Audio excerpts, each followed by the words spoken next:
O Brasil tem sempre um grande desafio, né, Marcelo?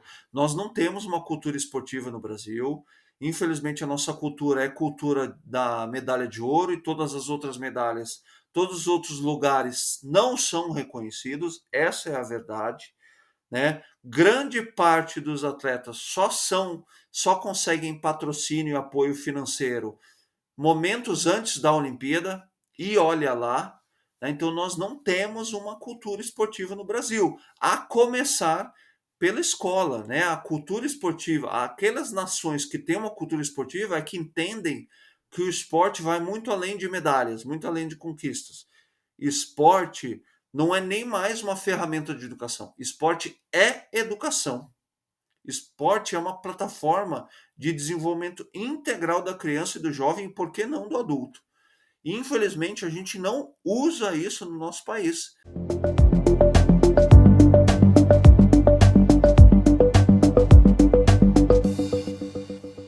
Olá, bem-vindo, bem-vinda ao Espaço Recíproco. Hoje nós temos a satisfação de receber aqui no nosso espaço o André Heller. Ele foi atleta profissional por 24 anos, sendo 12 dedicados à seleção brasileira de vôlei. Foi campeão olímpico em Atenas em 2004 com a seleção. Além disso, entre os títulos conquistados ao longo de sua trajetória esportiva merecem destaque: Campeonato Mundial em 2006, 6 Ligas Mundiais, 4 Sul-Americanos, 2 Copas do Mundo, 2 Copas Américas, além de ter participado em 5 títulos da Superliga Brasileira. O André é formado em Gestão Aplicada ao Esporte na FIA-USP e Neurocoaching, Neuroleadership Institute Brasil. Atua como embaixador e coordenador do projeto Vôlei Renata e idealizador do programa de iniciação esportiva Voleibol André Heller. Atualmente é palestrante, atuando nessa área há mais de 12 anos. André, uma alegria, uma satisfação ter você aqui, conversar com você depois de te ver tantos anos e acompanhar nas quadras, torcendo pelo Brasil. Muito obrigado pelo teu tempo e pelo teu espaço. Eu que agradeço, Marcelo. Para mim é uma honra estar aqui contigo. Também te acompanho já faz algum tempo. Parabéns pelo teu trabalho. E que privilégio que eu estou tendo, assim. É uma honra, um privilégio e uma responsabilidade estar aqui falando contigo. Obrigado pelo convite. Muito obrigado. Sem querer dar spoiler, você atua em palestras e tal, e tem atuado muito nessa área. Eu queria que você comentasse um pouquinho o que você aborda nessas palestras, né? Se você fala mais de superação, que é um pouco a tua história, a dedicação necessária para se tornar um atleta profissional, o que você aborda nessas palestras que você dá? Marcelo, minha vivência nesse ambiente de palestras, de falar com públicos, começou muito cedo, quando as minhas irmãs, ao encerrar o ensino médio, minhas irmãs me patrocinaram durante um ano, elas que são professoras até hoje, e em contrapartida, o acordo que nós fizemos, eu tinha que frequentar as escolas onde elas davam aula para falar com os alunos. E aí começou a minha história na palestra, nas palestras. Nesse primeiro momento, eu achei que a palestra, ser palestrante seria uma profissão. Mas com o passar do tempo, eu entendi que a palestra, o ser palestrante, seria a cerejinha do bolo, seria a consequência de todo um processo de formação, de especialização em determinado assunto ou área, e aí sim eu seria convidado, eu teria a oportunidade de compartilhar esse tipo de assunto e conteúdo com outras pessoas. E eu tive uma vivência muito intensa, com muita qualidade no esporte. Eu costumo dizer que o esporte foi e sempre será a minha plataforma de desenvolvimento, a minha melhor universidade, mas também eu entendi através do esporte que eu deveria me manter, me capacitar, me especializar na minha modalidade esportiva, afinal de contas, eu era um atleta profissional. Porém, eu sempre vi, estimulado pela minha família e também impulsionado pela visão de necessidade, de que eu tinha que manter a minha vida educacional ativa. Então, mesmo enquanto atleta, eu, se não estivesse fazendo um curso ou uma graduação, eu estava com um livro na mão. Sempre, sempre foi assim durante toda a minha trajetória esportiva. Grande parte da minha carreira, Marcelo, ainda não existiam os cursos à distância, o que me dificultavam e muito frequentar uma faculdade.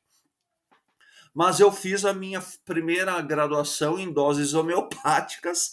Comecei lá no Rio Grande do Sul, na Universidade Luterana do Brasil, depois fui para o Unisul, em Santa Catarina, até que eu me transferi para a Itália, e aí o acesso à graduação aqui no Brasil foi quase impossível, mas eu sempre tentei me manter atualizado e me investindo na educação através de livros, através de artigos, me mantendo atualizado de uma maneira geral.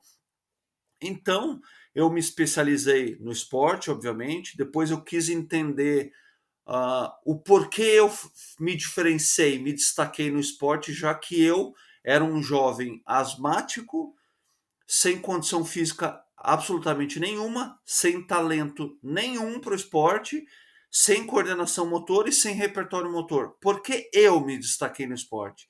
E aí, num primeiro momento, eu fiz uma graduação de educação física, depois fui fazer uma formação muito importante na FIA USP de gestão aplicada ao esporte, mas o meu encantamento sempre foi a área comportamental, né? Como eu posso explicar a minha situação no esporte? Afinal de contas, nós temos muitos exemplos. Eu sou só um exemplo de um improvável que realizou no esporte. Mas como explicar isso de uma maneira geral?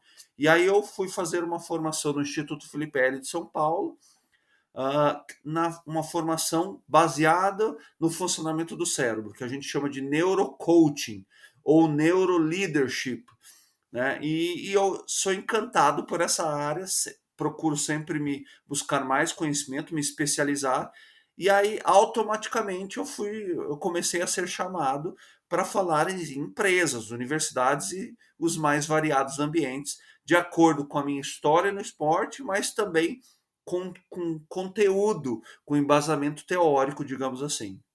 E como que justamente essa junção da universidade ou do conhecimento, né, de aprendizado de maneira geral, ele, ele fez um diferencial até na tua vida, de uma maneira geral, na tua carreira, durante o esporte, depois do esporte. Pelo que eu entendi, você ainda está fazendo, está ainda estudando, né? Ou seja, você não parou de estudar, continua fazendo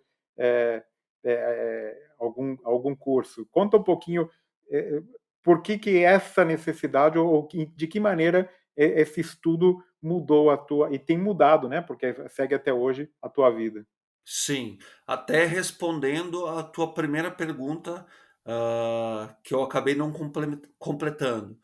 E, inclusive, é o que eu falo nas minhas palestras. Ao longo de 25 anos no esporte e mais de uma década, na verdade, transitando nos mais variados ambientes, seja empresarial, universitário, escolar, o que eu fui diagnosticando, digamos assim, que existem quatro componentes fundamentais para um atleta ou um profissional independente da área de atuação para se destacar, né? Mas quando eu falo destaque, eu não falo só desse sucesso tão falado no mercado de trabalho, né? Redes sociais. Eu falo destaque, que é aquela percepção de você estar se realizando na sua área de trabalho.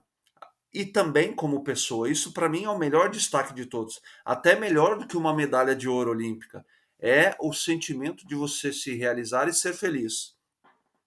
E um dos componentes, Marcelo, dessa matriz que eu chamo matriz da excelência, que eu compartilho nas minhas palestras, um dos componentes fundamentais é a capacitação e que ela seja continuada. Então, capacitação na matriz da excelência, e depois eu falo para você o que eu considero excelência, é a aquisição continuada de novos conhecimentos. Afinal de contas, o mercado mais do que nunca está se transformando de maneira contínua, né? Tecnologia, internet. independente dos recursos financeiros e da tecnologia, são as pessoas sempre que fazem a diferença. E aí sim a importância da capacitação continuada, você se manter atualizado no mercado, você estudar, afinal de contas, você nunca vai saber tudo. Na verdade, até ao contrário, né? Quanto mais você estuda, quanto mais conhecimento você obtém, mais você tem certeza que você não sabe nada e que há uma imensidão de conteúdos e informações a serem explorados e obtidos. E capacitação também diz respeito a você colocar em prática aquele conhecimento que você adquiriu. Quando você coloca em prática o conhecimento que você adquiriu, você transforma em aprendizado, né? Então, para mim, essa matriz da excelência composta por esses fatores fundamentais, para eu apresentar para as outras pessoas, eu tenho que comprovar que para mim funcionou. E eu fui fazer um estudo de campo e vi que para outros atletas, muitos outros atletas brasileiros e outros atletas de destaque que tiveram sucesso, que realizaram, também funciona assim, né? Então, e é um círculo virtuoso, né, Marcelo? Então, a matriz é composta por dedicação, capacitação, comprometimento e engajamento. Isso não tem fim, é um círculo virtuoso. Ele não tem fim, né? E o lifelong learning basicamente se tornou a filosofia da minha vida. Primeiro porque eu tenho muito prazer. Eu adoro estudar. Não é à toa que no início da pandemia, a pandemia meados de março foi instituída aqui no Brasil, inclusive com a indicação de entrarmos em casa, ficarmos em casa. Eu comecei a ficar em casa dia 15 de março. Dia 18, eu estava matriculado em uma nova graduação. E melhor ainda, na pandemia, eu e minha mulher resolvemos nos matricular no mesmo curso, na mesma faculdade. Então, somos colegas de universidade agora. Qual que é? Só curiosidade aqui. Eu me matriculei, obviamente, num curso à distância, por enquanto, da Unip, e a nossa formação agora está sendo em gestão do empreendedorismo. E o que para a gente é muito bacana, né, Marcelo? Porque nossa formação é toda no esporte. Depois eu fui fazer gestão aplicada ao esporte. A minha mulher foi fazer uma especialização em disciplina positiva. Eu fui para a área comportamental justamente para tentar desvendar, né, o mistério que tinha acontecido comigo mesmo, porque eu, da improbabilidade, me tornei um atleta olímpico, campeão olímpico, e nós sentimos a necessidade de aperfeiçoar o nosso negócio. Afinal de contas, nós somos uma eu presa aqui, né? Ou nós presa, talvez, eu e minha esposa. Então sentimos essa necessidade de se atualizar para expandir, inclusive, a nossa empresa e todos os braços que compõem a nossa empresa. Então fomos fazer empreendedorismo, somos universitários novamente agora. Muito legal. Ô, André, mas eu estava, ao preparar a pauta aqui, eu estava vendo a tua história. Conta um pouquinho, porque eu vi que você fez uma história de superação. Não precisa também contar todos os detalhes, mas é impressionante, né, a tua história de como você realmente era um menino doente, né, e acabou superando aí pelo esporte. Conta um pouquinho pra gente. Marcelo, eu comecei no esporte em função da asma. Eu nasci praticamente com asma, nasci de 7 meses, já fui diagnosticado com asma, o que me causou muitos problemas na primeira infância. Eu não tenho lembranças da primeira infância, eu só sei que os meus pais sofreram muito. Pais de asmáticos sofrem muito no primeiro momento, e Uhum. eu sei que os meus pais sofreram muito. Éramos uma família muito humilde, então aquilo que me ajudava e resolvia as crises de asma era a nebulização, a inalação, mas nós não tínhamos dinheiro para comprar um aparelho de inalação, usávamos o da minha avó, porque a minha avó também era asmática. Olha, Marcelo, olha os meus cachorros, mas te Não, peço tudo bem, não tem desculpa. problema. Tá tranquilo. Ah, Meus pais, cansados literalmente de remediar, Marcelo, até porque não tínhamos dinheiro para comprar remédio, os meus pais foram buscar uma alternativa.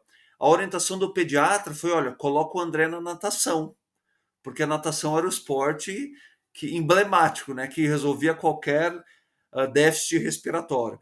Mas na natação eu descobri que além de afundar na piscina, eu tinha todas as alergias do mundo, né? Rinite, sinusite, eu costumo dizer até que até um pouco de frescurite lá no Rio Grande do Uhum. Sul. O inverno era muito rigoroso, continua sendo, aliás. Mas na escola onde eu estudava sob um regime de bolsa, graças a, a, a minha mãe que conseguiu essa condição para os 3 filhos, nessa escola, Instituição Evangélica de Novo Hamburgo, no Rio Grande do Sul, cada semestre eu tinha que escolher um esporte para praticar. Eu acabei escolhendo no primeiro momento o basquete, mas não deu certo. Eu me divertia, mas os meus colegas de equipe não se divertiam, porque eu não sabia jogar basquete. Aí eu fui para o atletismo. No atletismo até desempenhei um pouquinho, porque eu era mais alto do que os meus colegas, era bem magrinho, porque não raquítico, mas eu tinha um encantamento especial pelo vôlei, porque o meu pai havia jogado vôlei. E eu, na minha cabeça de pré-adolescente, pensei: olha, se o meu pai jogou, eu já tenho um pouquinho no meu sangue. E aí eu fui tentar jogar no time da escola e não fui aceito, Marcelo.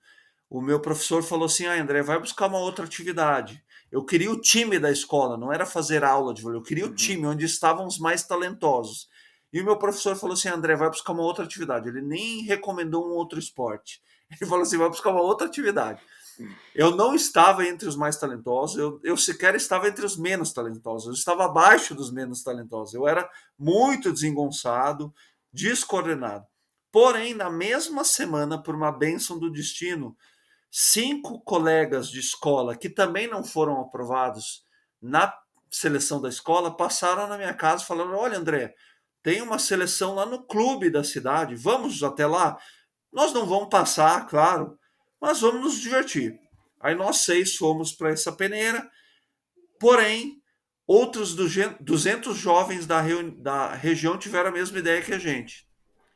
Depois dos testes físicos, anamnese de saúde, e ali entre toques e manchetes para entenderem se a gente sabia jogar vôlei ou não, eles foram divulgar os 3 aprovados. De 206 jovens, 3 aprovados. Chamaram os 2 primeiros meninos, né? Todo mundo admirados, né? Olha, caramba, eles foram aprovados e tal. E o terceiro que chamaram foi um tal de André.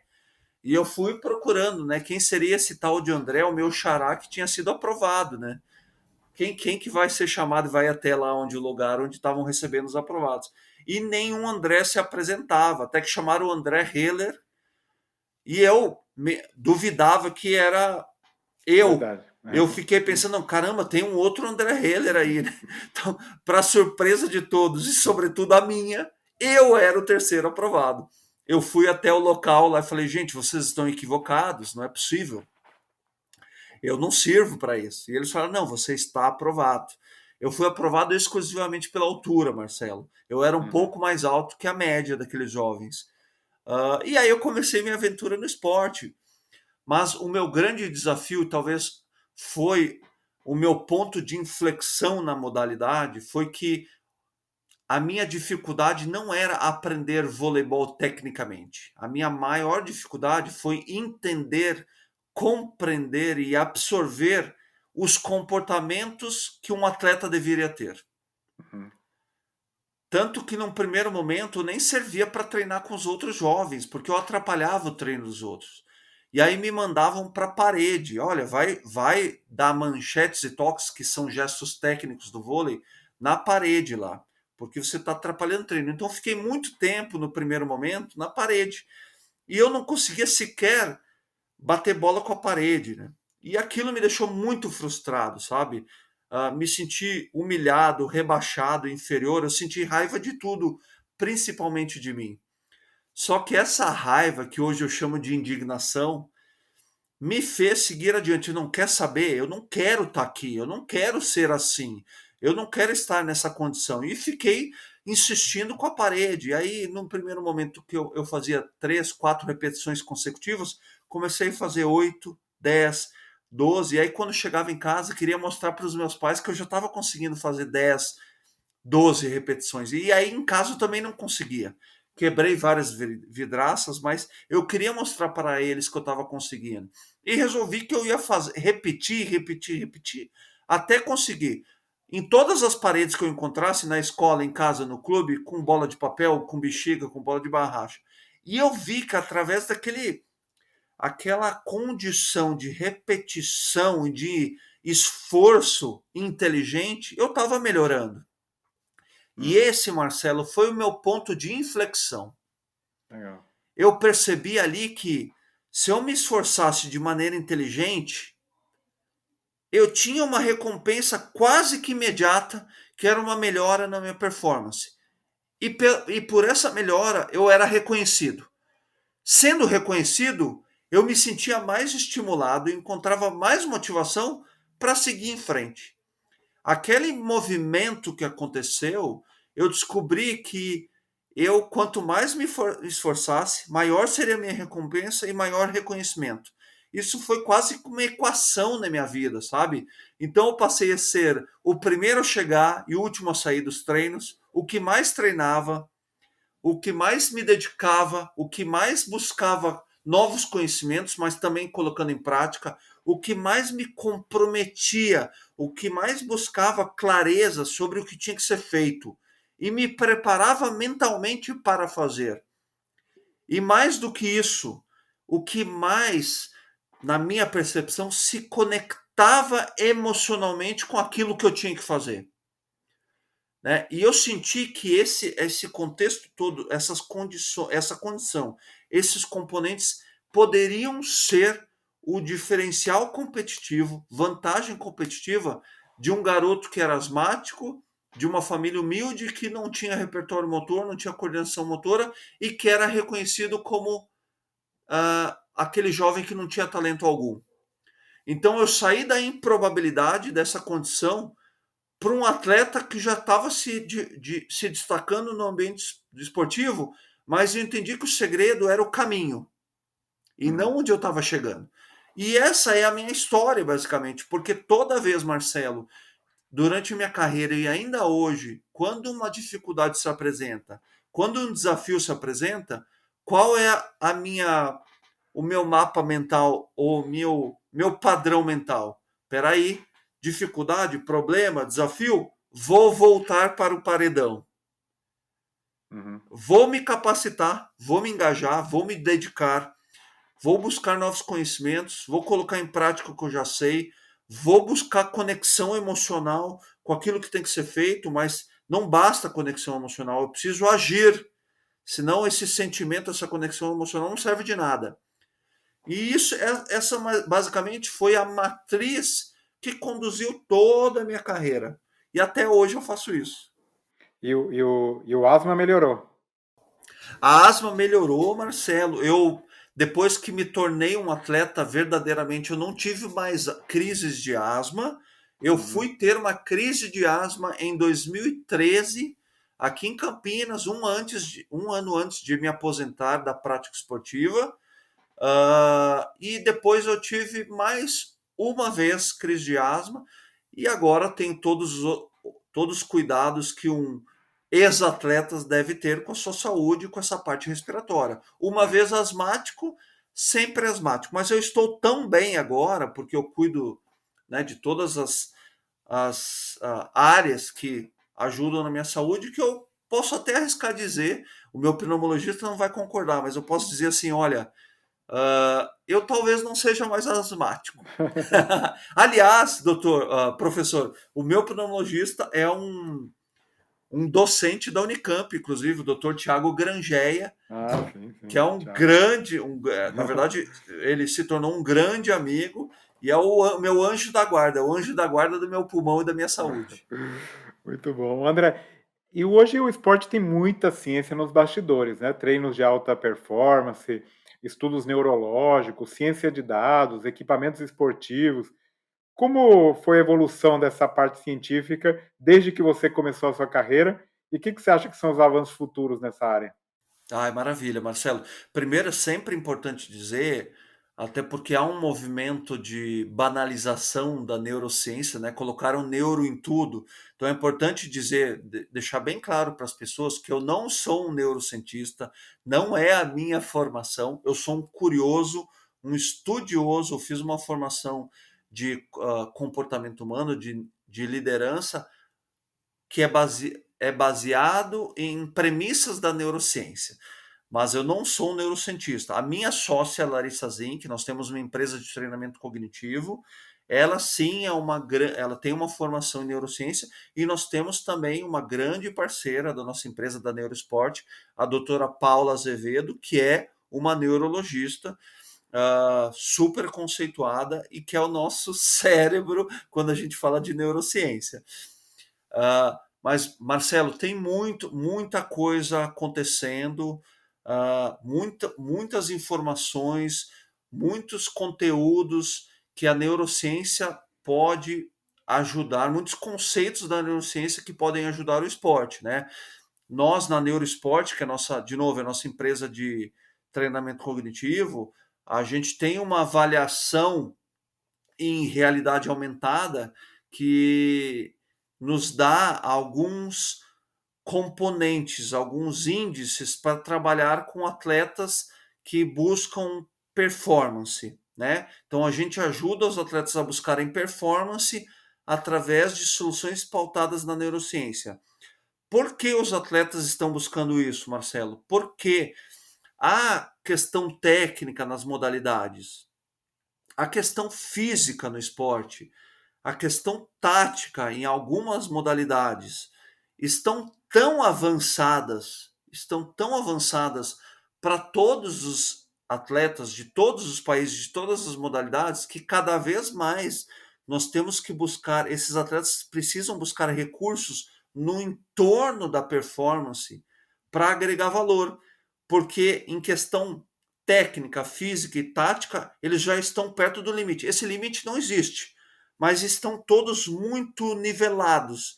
Então, o que pode ser vantagem competitiva são recursos no entorno da performance. E aí a questão mental e cognitiva entra para apoiar e agregar valor nesse sentido.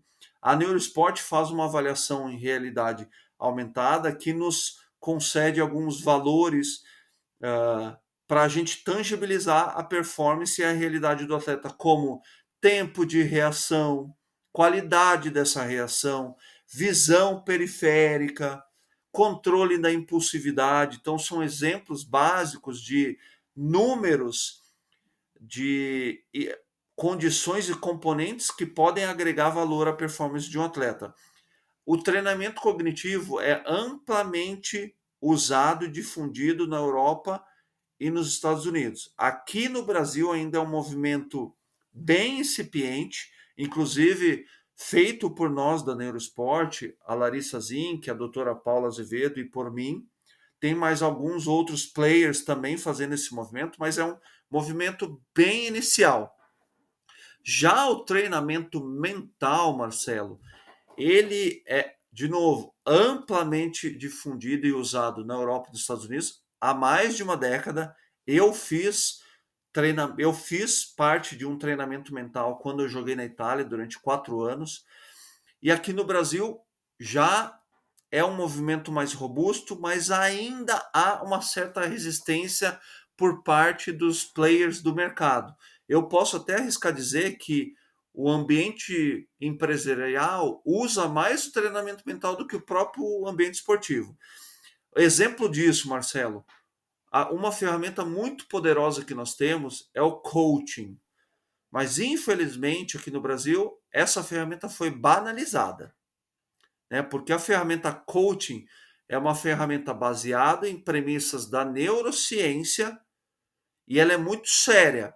No mercado, nós temos muitos profissionais sérios, qualificados, com formações robustas em entidades sérias, com credibilidade, né? Coaching não é uma formação em coaching, não é aquele curso de 2 horas e um final de semana que você vai virar um coach. Não, não é assim que funciona. A minha formação durou quase 2 anos. A Larissa Zink, que é para mim, é uma das coaches mais conceituadas e com mais credibilidade e mais bem formadas do Brasil. Ela foi fazer formação, inclusive, fora do Brasil. Então, é uma ferramenta muito poderosa que pode ajudar muitos atletas na questão mental. Por que a questão mental, Marcelo?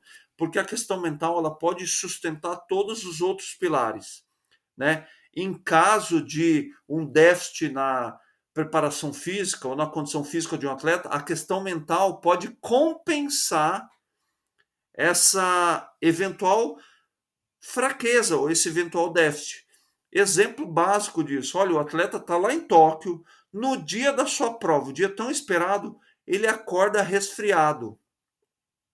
A questão mental ela pode fazer com que esse braço da performance dele seja esse déficit seja compensado pela questão mental. E aí existem inúmeras ferramentas para serem usadas com esses atletas em circunstâncias como essa.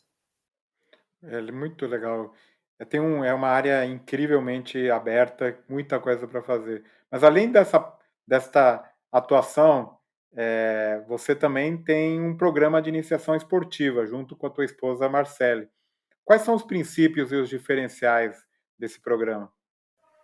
Eu adorei que tu abordou esse assunto, porque é nosso xodó aqui da nossa empresa, da nossa família. Eu e a Marcele, temos um projeto social já há mais de 12 anos em Lavras, Minas Gerais. Então, é um projeto social, nós somos mantenedores, lá, porque Lavras é a cidade dela, leva o nome dela, chama Viva Vôlei Marcele 11, e já atendemos mais de 5.000 crianças da periferia da região. Porém, a gente entendeu que a iniciação esportiva no voleibol, ela poderia alcançar outros públicos e a gente poderia também construir um negócio através dessa iniciação esportiva. Então, nos empenhamos em desenhar um plano de negócio, implantamos esse programa dentro de uma grande escola aqui de Campinas, que é o Liceu Salesiano. A nossa matriz funciona ali. Quais são os diferenciais, Marcelo? Primeiro, obviamente, a gente precisa falar disso. Eu e a Marcele, juntos, temos 50 anos de experiência no voleibol. Por que eu não digo alta performance? Porque nós também fizemos todo o processo de formação no vôlei. Eu também fui um iniciante dentro do voleibol, né? Eu tenho uma formação em educação física, a Marcele tem uma formação em disciplina positiva e eu tenho ainda a formação, como eu te falei, em neurocoaching. Nós trouxemos todos esses ingredientes para o ensino do esporte. Então, o foco é sim ensinar voleibol? Sim. Mas o foco também é desenvolver aquele jovem e aquela criança de maneira integral, considerando todos os domínios daquela criança. O domínio motor, sim. Domínio cognitivo, o domínio físico, psicológico, mental e afetivo social. E o voleibol é uma modalidade exclusivamente coletiva. Então, é uma modalidade, é uma plataforma para desenvolver trabalho em equipe, por exemplo, poderosíssima. Nós temos valores, são 4 valores: trabalho em equipe, respeito, responsabilidade e autonomia, e temos outros valores transversais também, todos eles trabalhados em uma única aula de vôlei. A aula é dividida em 3 momentos: um momento mais lúdico, que é o momento de aquecimento, preparação do corpo e do cérebro, para o aluno entrar depois no momento mais de técnica, para aprender fundamentos técnicos do vôlei. E depois, a parte que os alunos mais gostam é onde eles colocam em prática aquilo que eles praticaram no momento lúdico de aquecimento e no momento mais técnico. Eles vão jogar, eles vão aprender e consolidar o aprendizado no jogo. Então, para cada faixa etária, temos um tamanho específico de quadra, uma altura da rede, exercícios e atividades específicas e até uma bola diferente para cada faixa etária. E um dos grandes diferenciais, e nós não falamos isso com vaidade, mas com orgulho, é que eu e a Marcele, estamos diretamente envolvidos no planejamento de todas as aulas, todas as atividades e na execução das aulas. Eu não estou em todas as aulas, porque eu tenho outras atividades na nossa empresa, mas a Marcele, como coordenadora técnica, ela está absolutamente em todas as aulas nessa matriz dentro do Liceu Salesiano. Que legal. Muito jóia. Bom, já que a gente tocou em vôlei, a gente está aqui conversando um pouquinho antes das Olimpíadas do Japão. Eu queria saber um pouquinho da tua visão. Como que você está enxergando essa Olimpíada num momento tão complicado com a pandemia? E, bom, naturalmente, aproveitando que você acompanha naturalmente o esporte, saber quais são as chances das nossas seleções, tanto a vôlei de quadra, vôlei de areia. Conta um pouquinho aí a tua expectativa. Vamos lá. Marcelo, podemos ver de diferentes formas essa Olimpíada, né? A primeira, sob o ponto de vista da performance dos atletas, eu também estou curioso para saber o que irá acontecer, afinal de contas, eles tiveram um ciclo olímpico estendido, né? A Olimpíada que era para ter acontecido em 2020, vai acontecer em 2021, então eles tiveram um ano a mais em teoria de preparação, porém isso não significa que se prepararam mais e melhor. O ciclo olímpico foi preparado para 4 anos, então eles tiveram que planejar para 5, o que não é fácil. Talvez, inclusive, alguns deles podem ter sido prejudicados por esse ano a mais, até em função da pandemia, né? Então, veremos o que acontecerá. Nós temos atletas com grandes chances de medalhas, a começar pelo voleibol. A equipe masculina eu aponto como favoritaça, sim. Tem grande chance de voltar com uma medalha de ouro. Claro que isso depende da prática ali naquele momento, exatamente, de todo o processo de preparação. Da cabeça. Exatamente. Eles tiveram recentemente, tanto a masculina quanto a feminina, a Liga das Nações em Rimini, na Itália, para se prepararem. A feminina ficou com a medalha de prata e a masculina foi a seleção campeã. Então as duas chegam com muitas chances de medalha. Masculina, para mim, favorita a medalha de ouro. Feminina tem um páreo duro ali. Estados Unidos vem de grandes vitórias, foi o vencedor das últimas 3 edições das Liga das Nações, então é uma pedra no sapato das meninas aí muito sério. Teremos também a situação de ou não termos público ou um público reduzido. Existem duas maneiras de ver isso, Marcelo. Então a primeira é que todos os atletas de todas as modalidades treinam sem público. Eles podem levar essa situação como uma maneira positiva de ver, é ver o copo meio cheio. Então, treinam sem público, irão competir sem público. Porém, o público também traz um ingrediente a mais, que é a torcida, que é a presença. O público está ali, mais do que para torcer, está ali para ver a exibição desses atletas. Dependendo do atleta, da modalidade, da preparação desse atleta, esse atleta pode ter uma resposta emocional positiva, porque o público tem esse poder de alavancar performance também, mas também, dependendo do atleta, da modalidade e da preparação, o atleta também pode se sentir pressionado e ter uma resposta negativa. Então, existem duas maneiras de ver isso, e daí é uma série de fatores que pode corroborar para uma visão ou para outra. De uma maneira geral, Marcelo, o Brasil tem sempre um grande desafio, né, Marcelo? Nós não temos uma cultura esportiva no Brasil. Infelizmente, a nossa cultura é cultura da medalha de ouro e todas as outras medalhas, todos os outros lugares não são reconhecidos. Essa é a verdade, né? Grande parte dos atletas só conseguem patrocínio e apoio financeiro momentos antes da Olimpíada, e olha lá, né? Então nós não temos uma cultura esportiva no Brasil, a começar pela escola, né? A cultura esportiva, aquelas nações que têm uma cultura esportiva é que entendem que o esporte vai muito além de medalhas, muito além de conquistas.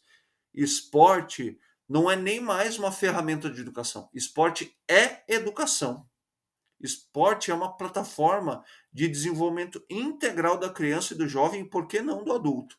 E, infelizmente, a gente não usa isso no nosso país, né? O segundo IBGE, o último relatório do IBGE, nós temos um índice de sedentarismo no Brasil de quase 64%. Né? O percentual de crianças obesas no nosso país é altíssimo, altíssimo, porque nós não temos uma cultura esportiva. Tem um grande percentual da população no Brasil sequer acompanha esporte na televisão.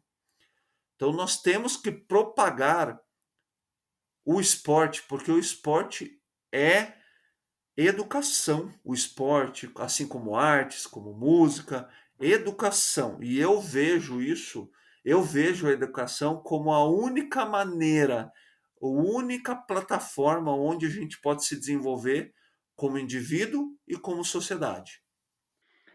Muito legal. André, agora já chegando quase ao fim da nossa conversa, queria que você recomendasse eh, um livro, um podcast, uma série, um canal no YouTube, um filme, qualquer coisa aí que vier à sua cabeça.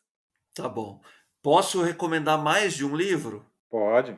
Tá. O primeiro livro que eu quero recomendar é O Jeito Harvard de Ser Feliz. Eu não sei se vocês estão vendo ao contrário aqui, Não, mas não dá para ver perfeitamente. tá. O Jeito Harvard de Ser Feliz, que é do Sean Arthur. Eu não sei, Marcelo, se tu conhece esse livro, mas Não. basicamente ele quebra esse paradigma de que você precisa trabalhar. Ele usa essa palavra, é engraçado. Ele fala assim: você precisa. A regra que nos ensinaram é a equação. Você trabalha igual um camelo, aí você tem sucesso e aí, por consequência, você é feliz. Ele quebra, ele inverte essa equação. Não, você precisa trabalhar, claro. Dedicação precisa sempre.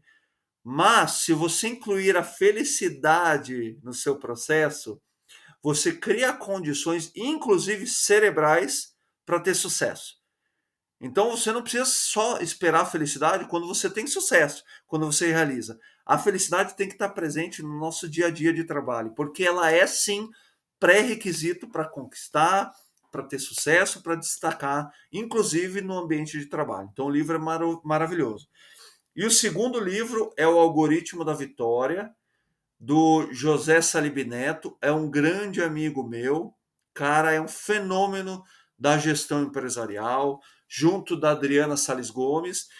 Eu estou recomendando, não porque eu faço parte do livro, eu concedi algumas entrevistas para eles, e porque o Salib é um grande, é meu mestre, é um dos meus mentores, mas porque o livro é um dos livros mais vendidos do Brasil, talvez seja o livro de esportes mais vendido do Brasil e um dos livros mais recomendados no mundo. É um livro maravilhoso. São entrevistas e mais entrevistas com os grandes gurus do esporte, os grandes coaches do esporte. E aí ele transformou tudo isso num algoritmo. É maravilhoso, Marcelo. Maravilhoso. Muito bom.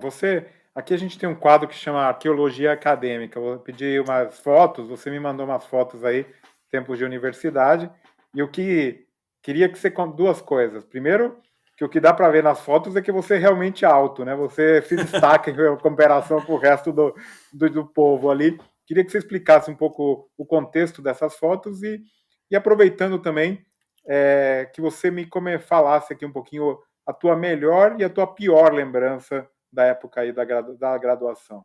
Tá. Em relação à foto, que eu tô com duas pessoas maravilhosas, duas pessoas mais velhas, eu fiz questão de te mandar essa foto porque para mim foi muito simbólico. Quando eu cheguei em Campinas, eu fui buscar uma universidade para terminar o meu curso.